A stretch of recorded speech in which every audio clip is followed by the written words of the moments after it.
Hello, everyone, and welcome to another episode of the Pineapple Podcast, where it's all about being tough on the outside and sweet on the inside. Today, we have a lovely lady, Serena from Serena Homes. Now, Serena is no ordinary guest today, guys. She is an investor, she's an entrepreneur, she is a real estate agent, and she's an author. So, Serena, welcome to the Pineapple Podcast. Thanks for having me today. Wonderful. Thank you so much. I'm really excited to get into this conversation with you because I think there's so much value that you bring into the world. It's all about, sort of taking that next step. When life sort of gives you a lemon, I think you're a great example of make it into lemonade, right? And as you can see, as our members and our viewers are going to see, is that you could really take this journey along life a long way. And it's always about just improving, getting better at what you do. So Serena, give us a little idea of about, you're the real estate agent, you're the investor, you're the entrepreneur, you're the author. I mean, that's really incredible. And thank you for doing that. But give us a starting point of your journey coming into this world. For sure. So I had a bit of a rough beginning. In fact, the first line in my book is that I was born with a silver spoon in my mouth, but it tarnished. So that's what my stepmom told me when I was about 6 years old. So wow. I think, all of those things, as much as I wouldn't wish them on anyone, give you that different perspective on life. And I think I realized at a really young age that no one was going to do anything for me. No one was going to hand you anything. I really had to kind of make my own way when it came to certain things. So that led me down the path of entrepreneurship at a fairly early age. I was running my own business with a partner when I was just 22. Right. So I did that for about 18 years. And through that, I ended up taking on coaches and learning a lot. I think about 8 years in, I was like, I have to learn something.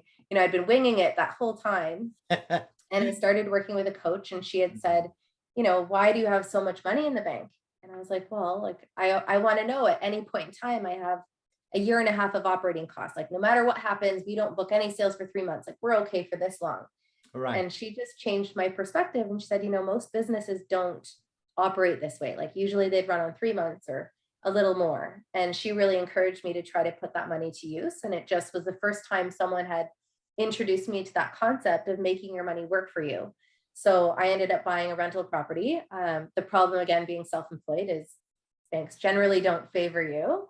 Yes. So I ended up buying in Florida. Nice. It was not, during their original housing market crash, but a few years later when the dollar happened to be par. So I was able to buy a short-term rental property on a golf course in Florida. Nice. And I held on to that for 4 years. I knew that my long-term play was more making money when the dollar was no longer par. So I kept it for that period of time, was able to double my money during that time. And then I was like, what do I do now? Right. And I was kind of in a new spot. So with my events company, we had started staffing some events for a really large real estate education company down in Texas and Florida, and started seeing their ads for stuff in Toronto. And I was like, I got to go to this. I got so much that I need to learn. Yeah. So I went to the 1 hour event. Obviously, they pique your interest and your curiosity about all these different opportunities that most people aren't aware of. That led into a 3-day conference that led into the membership. And shortly after, I went to their investor summit. And I, filled out 50 pages in my laptop, and I did a lot. Like I did, a couple of pre-construction properties, a few syndicated mortgages, a land deal. And then once, a couple of people, it just leads to other introductions and stuff like that. So just, it continued to blossom and balloon from that point. And then COVID happened. So, my events business basically came to a complete standstill. So I was very grateful that I'd started down this path of investing, because it could have been a very different situation. My daughter was only 3 months old when we went into lockdown for the first time. So, I have a baby at home. My business went from being really big and busy to literally nothing. But I had all this passive income coming in. So I really, for the first time, I had the time that I could put into my family, and I didn't have to worry about paying my bills because I had other resources and other income. Brilliant. You know what? I mean, that sharing is incredible. So I just want to go over a few things frame by frame. And that's why I kind of wanted you to get to the story where, so you're telling me, and this is important, that your career, your job, the thing that you depend on for the income, COVID changed all of that, yet you were not at the stage of being scared in the sense that you already had passive income coming in. And Mhm. this is the lesson that I really want our viewers to really understand. Get into the journey. There is going to be a point in time when your income, your real estate strategy is going to take care of you, especially in a time like this. The Mhm. idea is always keep investing and increasing as much as you can until it actually is able to replace your income. So should Yeah. something happen with your job, at least you know you have that is already built in. And as long Mhm. as you're working, then it's double income, right? Yeah, Um, 100%.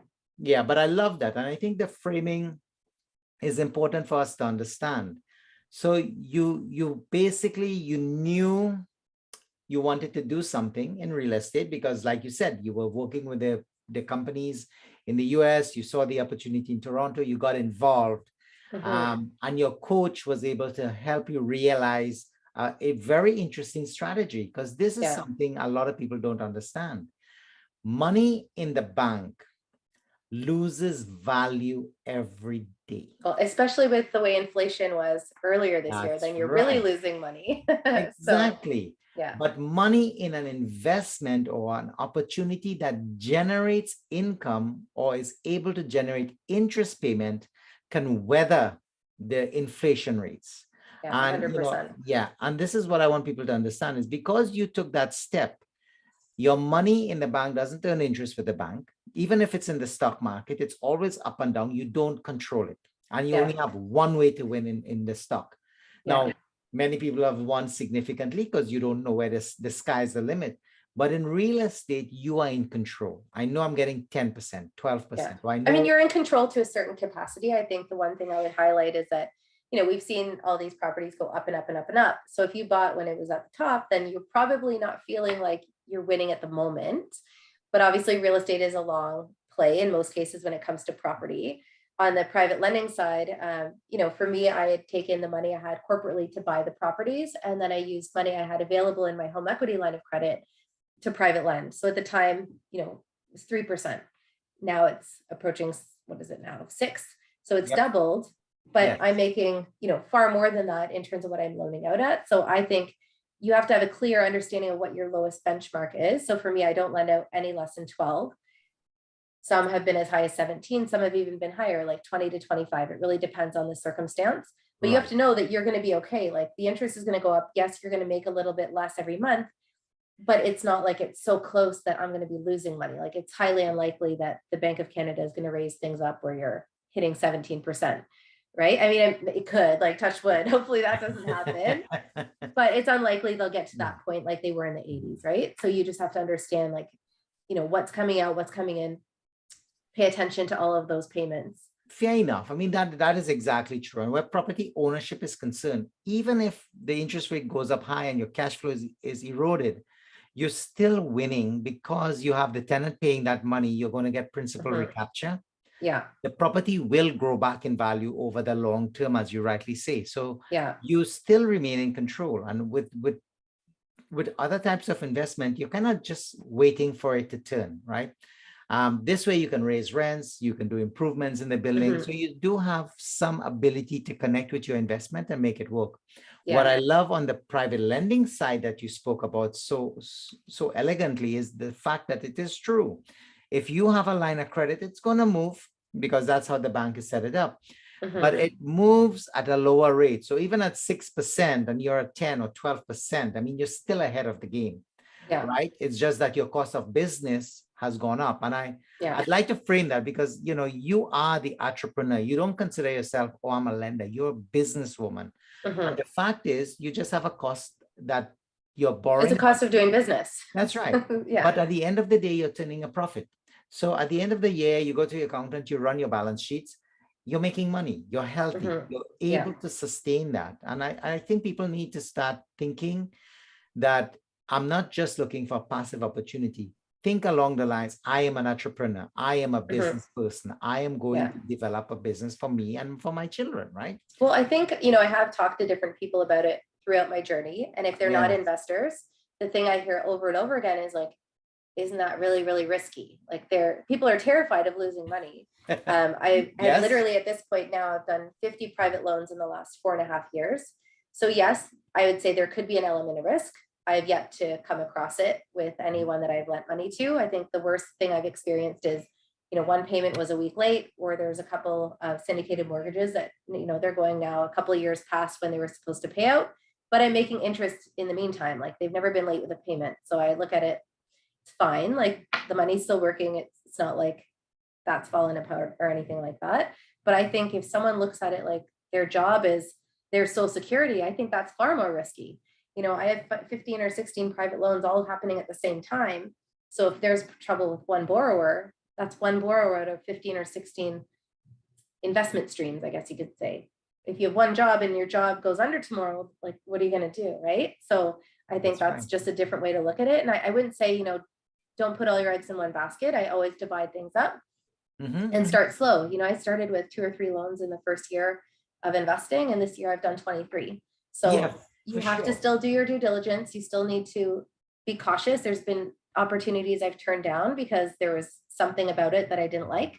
Right. But I think just by diversifying your risk is how you really protect yourself. Correct. And maybe we can talk about that, unpack this a little bit, because what we're talking about is risk management. So to frame things into context, if you're in the stock market, if you're into mutual funds, you're still, the first thing they ask you, what's your risk tolerance? So no matter where you're putting money to invest, you need to understand your risk tolerance. What I like with this type of private lending is you're in the same boat. You need to understand your risk tolerance. And again, risk to reward, right? If I want the 17%, then I'm taking on a bigger risk. But I like what you said is that, you're calculating your risk to the point where in most cases, your investment or your loan to that investment may not have paid out on the same day, but it's extending the time, but you're collecting interest. So your money is still growing. It just didn't come back yet because maybe there's a delay in the project, which happens all the time. But the fact is that that particular investor is committed to ensuring that you continue to earnings, right? The money that you're getting. So I really like that for sure. And this is a part of also, if you're into a community or a coaching program, or you work with a coach, they can help you determine or unpack what is it that you can do in order to understand your own risk tolerance, right? Because coming into the space new, everybody wants to, okay, I'm in, I want to do the loans, I want to do that. But you got to make a starting point. As you do more, you're going to get more and more comfortable. And, and then you can start hitting those 50 mark amount of transaction. But let's talk about the idea of diversification, right? Maybe we can unpack that a little bit more for the viewers. But I love how you frame that in. It's like, I'm lending, but I'm not putting everything in one basket, Yeah, and if there are some bigger players, maybe they're doing $200,000, $300,000 loans or something like that. For the most part, like aside from the syndicated mortgages, I had done kind of bigger amounts with them. However, I'd say for most of the unsecured private loans, I'd say 50,000 is usually my comfort level per borrower.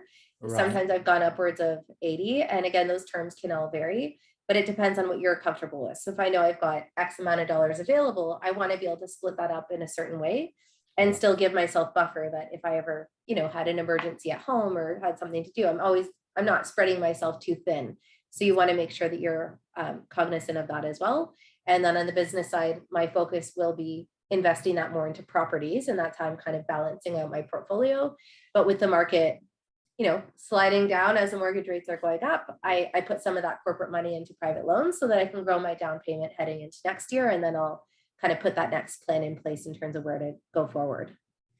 Brilliant. And again, this is what I love. It's a long-term game. So you're not looking to think, okay, I need a short burst of cash. You're actually saying, I'm going to let the money grow. Then I'll be ready for another property purchase into the next year, right? So again, you're balancing your strategy. You know what is leading into what. And this is what I like. Is like, for me, I spend a lot of time in planning and development. I mean, part of my career was always about setting up strategy in the business world, where we work a particular year to hit a certain number, but there's a lot of strategies that's involved in it in terms of how you do it. And the reason why I reference that is because I want people to start thinking, yes, you're coming in as an investor in this community, but I want you to start thinking as an entrepreneur. And I And think, I think to that yeah. point, just in terms of being an entrepreneur, sorry for Mm. cutting off. I just Yeah, don't yeah, want to that's forget this okay. little nugget. I just read the book Rich Dad Poor Dad, finally, just recently, but he talks a lot about the value of corporations. So for me, because my business had, come to a standstill, it was fine that I was making this money through my HELOC on the private loans. If you have a very good job and you're making, $200,000 to $300,000 a year, you may not want to be earning that money personally. So that may be an opportunity where you talk to your accountant, set up a corporation, loan that money into the corporation so it can grow tax sheltered, because you're not really getting heavily taxed on that until you take it out. So your strategy, depending on your employment status, could be very different from what mine was. So I think you also want to be very careful with the bigger picture in terms of how you go down that path, just because the last thing you want is to be doubling your income overnight, and then all of a sudden you're losing a bunch of it in personal income tax. So I think you have to be very careful with like how you structure that. And that's where your accountants really kind of come into play, and where that strategy comes into play. Right, which is exactly why, business planning, and this is what is important for people. It's better you learn from people who've been there and done that versus trying to reinvent the wheel, right? Mhm. Because you know what, when you come in, yes, tax efficiency is one of the key things, and between your accountant and your lawyers in terms of how they set up structure and Mhm. corporation is really fundamental to making sure that each person gets the right setup based on their personal situation, Yeah. your income level, where you want to take the business to, how big do you want to get the business? Yeah. Do I want to transfer stuff to the children? Maybe it's a trust corporation we need to look at. Mhm. There's a lot of complexities, which we will not go into today, Yeah. obviously, but I just want people to know that when you're starting the journey, know that there are people and there are places that you can go to that would set you up in the right way. The information is Mhm. there, right? The Yeah. community is there. And really and truly, if you want the financial freedom and the passive investment is your thing because you're not interested in ownership. I mean, in your case, Serena, what I love is you're doing both. You're juggling both because you're doing one end, filtering the money into the other end so that you can acquire property. A lot of Mhm. people come in and they got to find their group, like yourself, like Yeah. you said, you started passively, then you came into it full time. I mean, life changing events happened and you pivoted, which is Yeah. beautiful, right? Yeah. And now you're sort of like the full-time investor and you're juggling both sides of the coin because that's your Mhm. business model. Yeah. So tell us a little bit about how come you decided to do both sides of it, and what was the changing moment for you to say, hey, you know what, this is how I'm going to grow the business now. Yeah, I don't know exactly why I necessarily decided. I think it's what I had access to. So, when I Okay. sold my property in Florida, I made some money from that, and then Right. I continued to accumulate my retained earnings. So it just made sense that that would maybe go into the route of properties. So I Right. went from my property in Florida to a pre-construction condo in Langley, BC, and a pre-construction duplex in Edmonton. So Yeah. one I kept and I tenanted for 4 years, one I kept and sold it on assignment later. So I was able to kind of grow my retained earnings. And then on the personal side, I had access to my HELOC. So it was just easier to do the private loans that way and kind of keep them separate in that sense. And it Right. also protects things from a liability standpoint. I didn't want necessarily all the money from private loans going into my holding company that owns this property, because that's a liability if there's ever an issue with a tenant or something like that. So it made Right. sense to keep things separate. Separate. And I think as things continue to grow, eventually that structure may need to change at some point in time, because as you acquire, a certain number of properties, you're going to want to shelter them from each other, right? So Right. I think it just depends on what that plan ends up being. Beautiful. So I love that, and I think from the viewer's perspective, they can see that you can get your business to a certain level. Mhm. Let's go back a little bit in terms of, I want to do private lending. I Yeah. don't understand real estate. I only own my home. Mhm. You know, what are some of the considerations I should be doing or thinking about that you would have done in your earlier days to say, okay, Mhm. I'm going to start this journey in private lending. Maybe I'm sitting on a line of credit, or maybe I have some savings in the bank, Yeah. kind of give me an idea of how do I start and what are some of the early things that I could look at to just sort of avoid? So, Mhm. and then what are the pros? Why should I? Yeah. Okay. So I guess some of my big learnings, as I Yeah, mentioned, I invested in a few syndicated mortgages. And yeah, when I signed that, I thought, worst case, they will use 2 6-month extensions twice. So my money will be locked up for, this amount of time.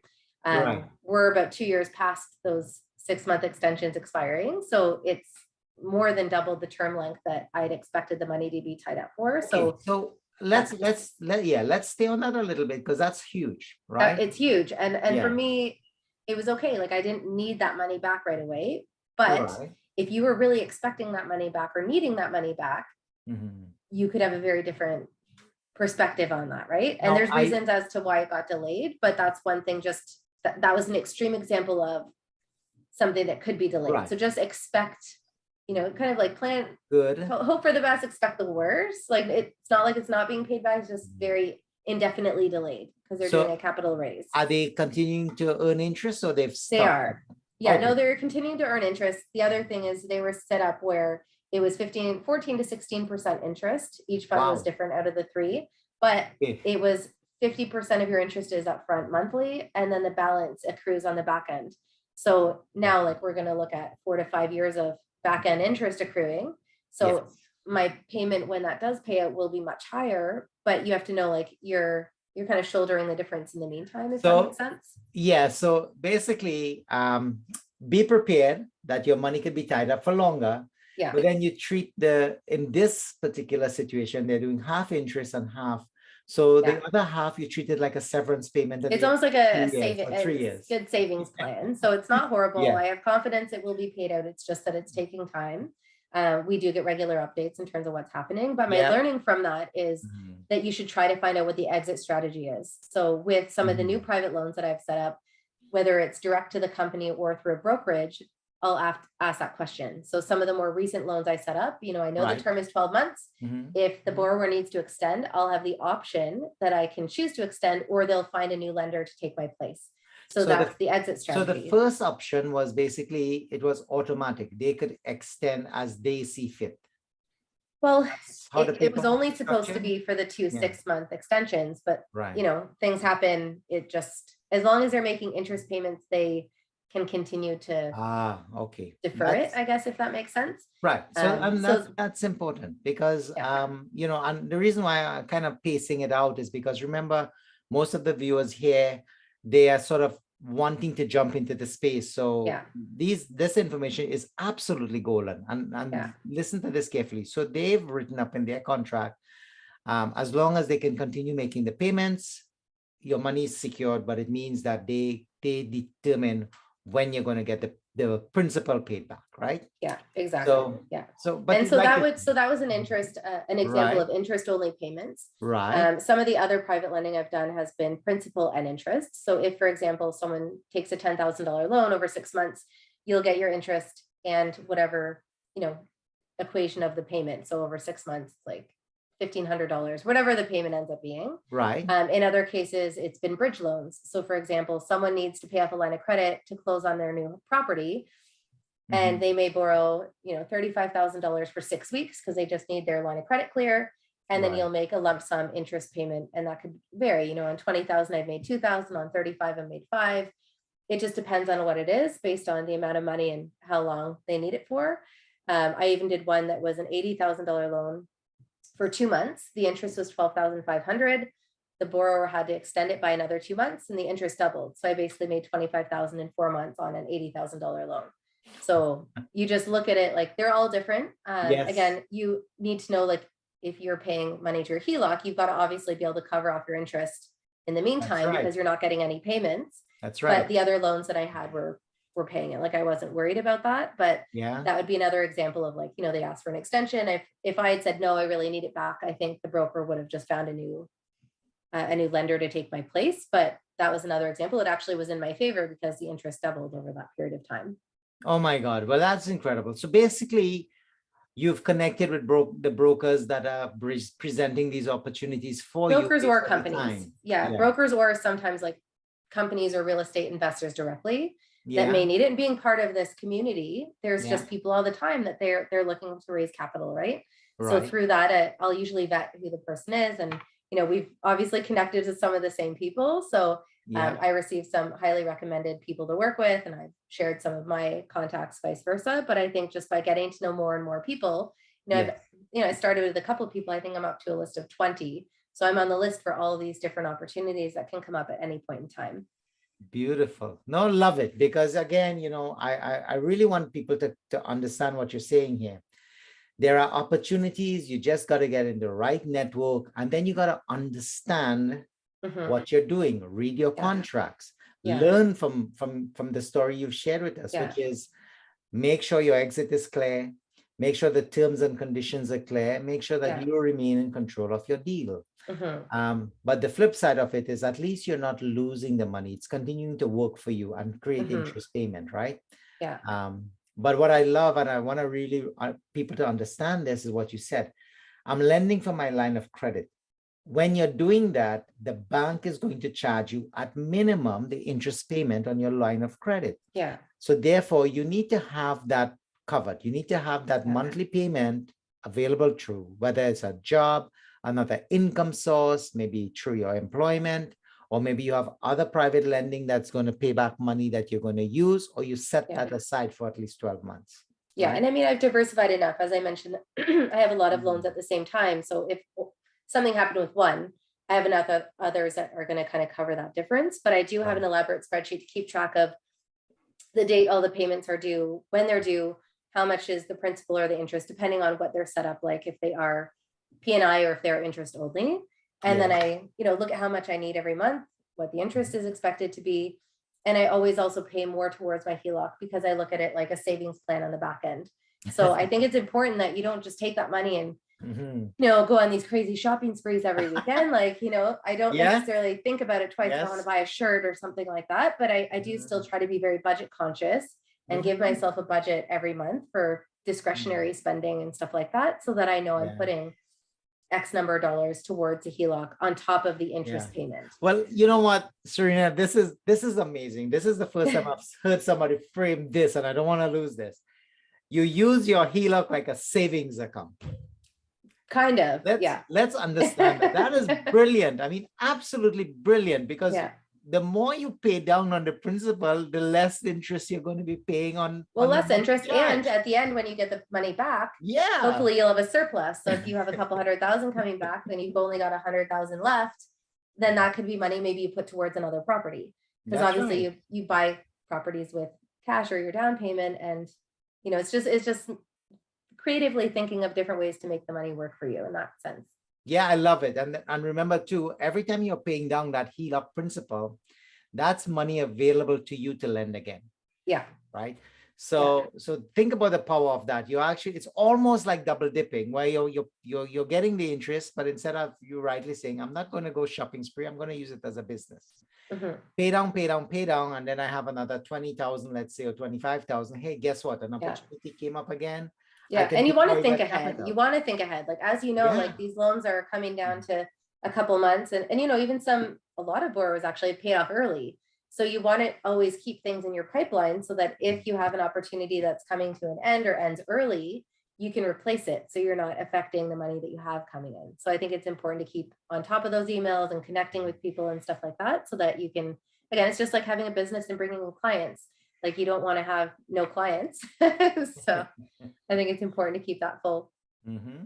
Absolutely. No, I love that strategy for sure. And I guess one of the other things that we could probably talk about, because I'm sure you're going to get this question, Mhm. how do I track as I grow? How do I track this? Is there a system, a software? Is there a spreadsheet? Like, how does Serena do this? Yeah, I mean, I think, I guess, going back to my first house 15 years ago, I Yeah. always kept track of my monthly budget, like what's coming in, what all my expenses are for the month. And I'd also track, like, I schedule my bills as soon as they come in. So I always want to make sure I'm never like falling behind on anything. But as I've gotten into private lending, that spreadsheet's grown, because now instead of one source of income, I have multiple sources of income. The expenses are kind of the same, but then I track all the payments that I drop down to the HELOC, and also plan like a long-term picture. If this much is paid down in this period of time, this is what I can expect to have a surplus of by this time, maybe next year, that I'll put towards what other goal that I may have. So I wouldn't say it's a system. You know, I have one page dedicated for every month, and each month I Right. kind of start my budget over. Yep. But that's why I always like to know like what's out, what's in, and ultimately you want to know what's left and what that's going to work towards. 100%. No, I love that because it is important. And I know a lot of people I've spoken to this. Sometimes they struggle because it's new to them. And Mhm. so it's like, I have a blank page. I'm not an Excel expert or things like that. But I want people to just realize that actually the opportunity does exist to create it simply.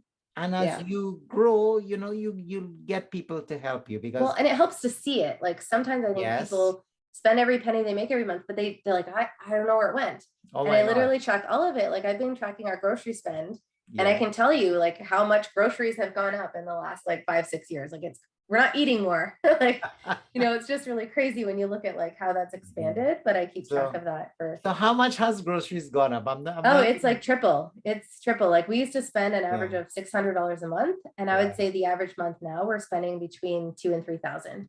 Yeah, And and that's that gone up like that since right, I think I've been tracking that for about 6 or 7 years, just because my yes, husband and I kind of take turns on our credit card. So we always like try to right. be kind of close every month. So that's why Yep. I started tracking it. And then I Mhm. was like, oh my gosh, I think it's really gone up a lot. So I think that those are expenses you can't control, like food costs, fuel costs, now interest rates and stuff like Yes. that. So you've got to keep a very Mhm. close eye on your money.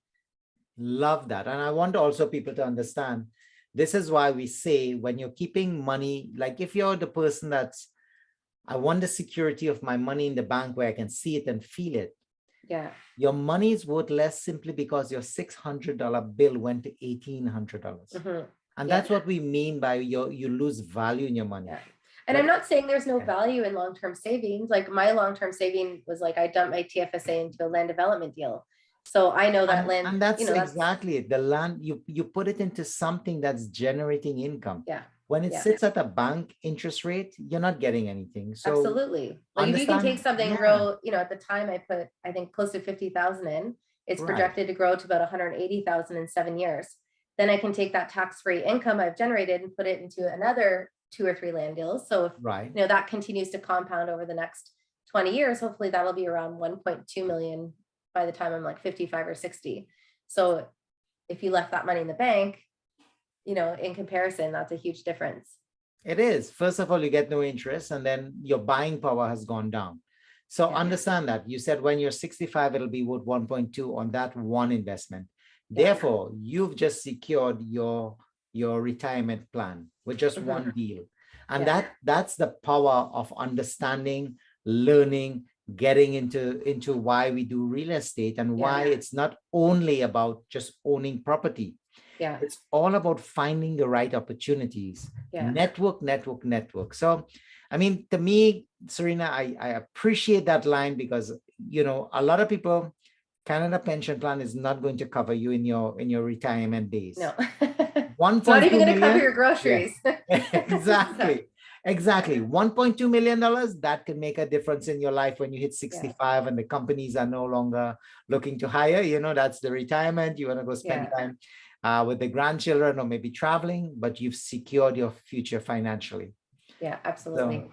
so this is the power of the real estate investor. This is the power of becoming the entrepreneur. But more importantly, this is the power for connecting with the people. And Mhm. maybe we can talk about that too as well, Serena, because it sounds like you do a lot of sharing and caring with people and helping them out and so on. So what Mhm. would be the best way to connect with you? Yeah, if anyone has any questions, I can be found on social media at Serena Holmes Realtor, or also by email, info@Serena, SERENA, Holmes, HOLMES, realtor.com. Wonderful. And I will also put the contact information in the comments below so you guys can have access to Serena all the time. So remember, if you're looking for a home, you can call Serena. If you want to learn about private investing, that's Serena. And if you want to understand entrepreneurship and get educated around it, her book is also available on Amazon. So, you can definitely find Serena, who gives back a lot to this community. And I want to personally thank you for that as well, Thank you. because I've also found in my journey that the information is not readily available for people who want to really understand it until they Yeah. get into a network. Yeah. And I think that what you bring to the table is incredible. And I'd love to see your story in 5 years' time. So give us a little insight. What's in store for Serena over the next couple of years? Yeah, for sure. So I've taken a pause now. I sold my last rental property in June. So I'm hoping to get Very into nice. multifamily over the next, like ideally by next summer. So I've been looking at St. John, Moncton, and Cape Breton primarily. And then Right. I met another real estate investor who has 1,000 doors, and he talked about his strategy being Ontario specific. I Mm-hmm. stayed out of Ontario because of landlord tenant rules, but also I felt like I was kind of priced out of the market here. So now I'm part of a mastermind group. I'm going to learn a little bit more over the coming year and just kind of see what's the best next move. But my plan is definitely heading towards multifamily. Well, wonderful. And thank you again for being a guest on the Pineapple Podcast. I think we've learned a lot. You've shared so much information with us that, I'm sure people who want to understand passive investing, they can definitely relook at this and understand some of the strategies that's involved and learn from the lessons that you've learned the hard way by just simply unpacking and listening. So to our viewers, once again, thank you very much for tuning in to the Pineapple Podcast. Remember to hit the like, subscribe, and notify button as we grow our community. And until the next time, wishing you great successes in your real estate journey. Bye, everyone. Thank you.